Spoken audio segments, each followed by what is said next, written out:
Good morning বন্ধুরা, কেমন আছো? আশা করছি ভালো আছো। আমিও তোমাদের আশীর্বাদে ভালো আছি। চলে এলাম নতুন দিনে নতুন একটা ব্লগ নিয়ে। শুরুতে জানাই বড়দের প্রণাম, ছোটদের ভালোবাসা। সুস্মিতার নতুন ব্লগে সকল বন্ধুকে স্বাগত জানাই। তো আজ বারে শুক্রবার, ঘড়ির কাঁটা 9:40। তো এই যে সমস্ত কাজকর্ম সেরে রেডি হয়ে গেছি। তো যাবো প্রোগ্রামে। তো কোথায় যাচ্ছি সেটা তোমাদের কাছে অবশ্যই শেয়ার করব। আমার সঙ্গে থাকো। রোজ রোজ তো তোমাদের বাড়ির ভিডিও দেখাই, তো ভাবলাম কয়েকদিন বাইরের ভিডিও দেখানো যাক। ঠিক আছে, সঙ্গে থেকো। আমি কোথায় যাচ্ছি, কিভাবে চলছি, কি কাজ করছি সেটাই তোমাদের কাছে শেয়ার করব। চলো। বাড়ি থেকে বেরিয়ে টোটো ধরলাম, ধরে আর দুই বান্ধবী টোটোয় করে চলেছি বাস স্টপেজের কাছে। তারপরে তো বাস ধরলাম, ধরে চলে এলাম সোজা প্ল্যাটফর্মে।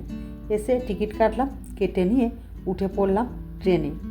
তো সেটা তোমাদের কাছে শেয়ার করা হয়নি, তার কারণ আমরা ব্রিজ থেকে নামতে পারিনি, ট্রেনটা ঢুকে গেছে। ছুটে এসে ট্রেনে উঠলাম। আর এদিকে দেখো আমার বান্ধবীর মুখটা আজকের বাংলার 5-এর মতো হয়ে আছে।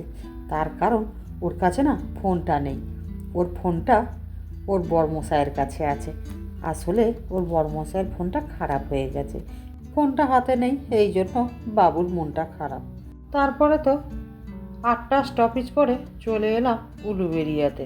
তো দেখো এই যে ট্রেন থেকে নামলাম আর ট্রেনটাও বেরিয়ে চলে যাচ্ছে। তারপরে হাঁটতে হাঁটতে ব্রিজটা ধরে চলেছি বাস স্টপেজের দিকে। তো আমি কিন্তু বাস স্টপেজ চিনি না, 2-1 দাদাভাইকে জিজ্ঞাসা করেই বাস স্টপেজের দিকে যাচ্ছি। তো দেখো বন্ধুরা, সিঁড়ি ভেঙে ব্রিজে উঠেছি আর এতটাই না দম ফুসফুস করছে। তো দেখো আমি আবার মাঝে মাঝে থমকে দাঁড়িয়েও পড়ছি। তো ব্রিজ টপকে এই যে নিচের দিকে আবারও নামছি। তো এখানে দারোগা এই যে পুলিশ দাদাকে জিজ্ঞাসা করতে উনি বলল যে আর একটু এগিয়ে যাও, গেলে ওখানে টোটো স্ট্যান্ড পাবে। তারপরে চলে এলাম টোটো স্ট্যান্ডে। টোটো স্ট্যান্ডে জিজ্ঞাসা করতে বলল চলো 10 মিনিট লাগবে। তো আমি বললাম যে ঠিক আছে, টোটোতে যাব না, তাহলে 10 মিনিট হাঁটতে হাঁটতে চলে যাব।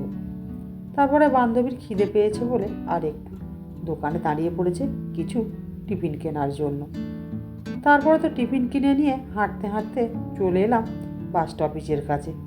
তো এসে এই যে বাসে উঠে পড়েছি আর বাসটা এখন দাঁড়িয়ে আছে, সামনে জ্যাম। দেখো লোকালিটিটা এতটাই বেশি যে ঘন ঘন জ্যামে পড়ে যাচ্ছে গাড়ি। তো দেখছি রাস্তাটা খুব বেশি বড় নয় আর দুদিকে প্রচুর দোকান। তারপরে দেখো গুটু গুটু করে তো গরুর গাড়ির মতো বাসটা নিয়ে যাচ্ছে। আর এদিকে দেখো সামনে না প্রশাসন বার করেছে। দেখো এখানে কোনো নিয়ম শৃঙ্খলা নেই, মেন রাস্তা বন্ধ করে এখানে পাবলিকরা রাস্তায় নাচানাচি করছে। এগুলোর কোনো মানে হয় বলো তো বন্ধুরা?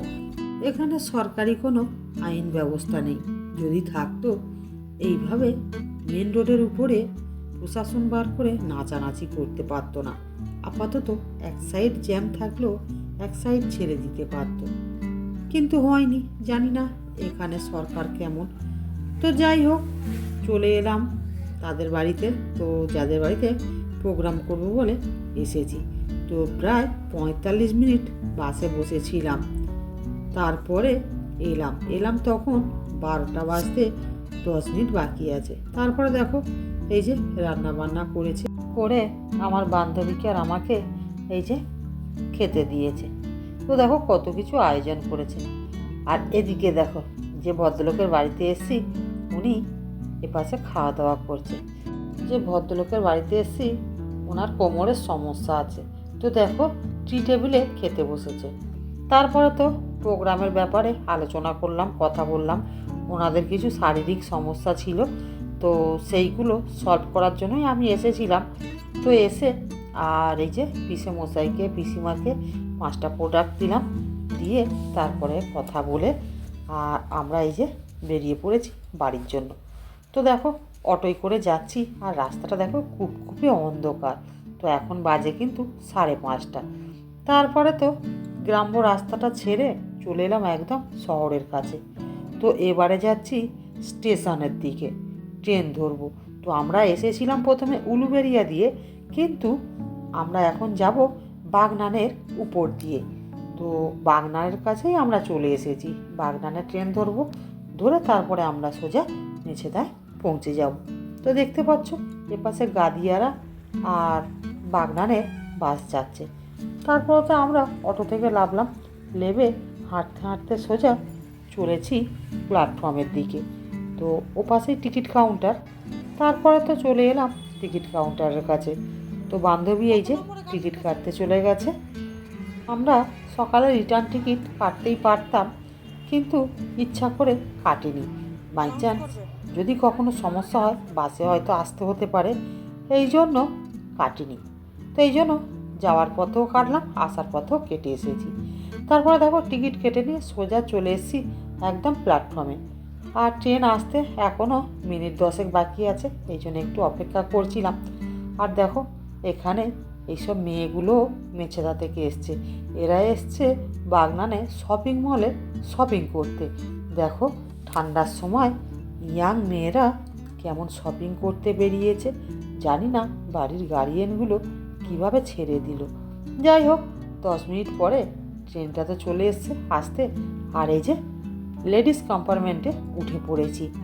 সকালবেলা যখন আসি তখন আমরা জেন্টসে উঠে পড়েছিলাম, তখন সঙ্গে সঙ্গে ট্রেনটা ঢুকে গিয়েছিল, তো সুযোগ পাইনি লেডিসে উঠতে। এই দেখো বন্ধুরা বাইরের দৃশ্যটা, ওই যে লাইটগুলো জ্বলছে দেখছি, ওখানে না বিদ্যুৎ তৈরি হয়।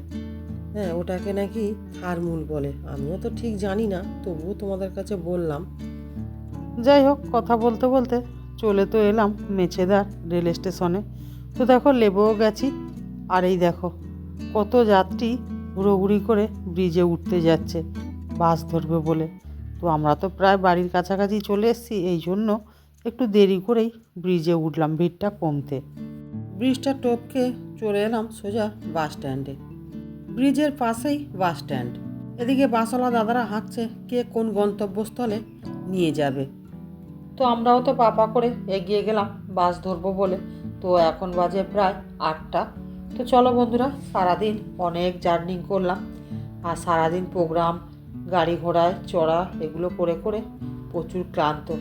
তো ভিডিওটা আর বেশি বাড়াবো না, ভিডিওটা আজ এই পর্যন্তই থাক। দেখা হবে আবার একটা নতুন ভিডিওতে। ততক্ষণের মতো রাখি, গুড নাইট, টাটা।